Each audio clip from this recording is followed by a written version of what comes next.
आज आम्ही वाढवण बंदर येथे होणाऱ्या भरावाच्या विरोधात रस्ता रोको आंदोलन वाढवणमध्येच केलेला होता आणि तो रस्ता रोको आंदोलन करत असताना आंदोलनकर्त्यांना जोर जबरदस्तीने उचलून त्यांच्यावर अन्याय अत्याचार करून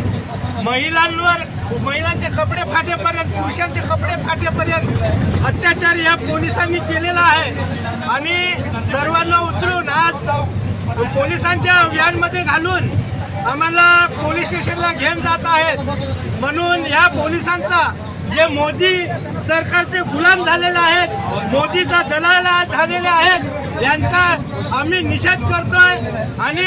या मोदीचा लवकरात लवकर नायनाट करण्याचा आम्ही करत आहेत। आणि माझी पालघर तालुक्यातील तसंच पूर्ण पालघर जिल्ह्यातील सर्व लोकांना आव्हान आहे की ह्या आंदोलनाला आता सर्वांनी मोठ्या जोमात एकजुटीने उपस्थित राहून हा आंदोलन आपल्याला करायचं आहे आणि या मादावलेल्या मोदी सरकारच्या दलाल पोलिसांची सुद्धा चरबी थोडीशी वितळवायला लागेल, कारण त्यांनी आपल्या आई बहिणींवरती हात टाकलाय। आता आपल्याला शांत बसायचं नाही, या दलालांचा सुद्धा नायनाट आपण करायचा आहे आणि मी त्यांना पोलिसांना जाहीरपणे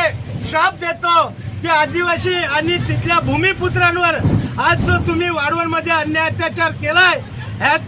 ह्याच्यामुळे तुम्ही आणि तुमचा कुटुंब कधी सुखी राहणार नाही, असा नायनाट तुमचा होईल।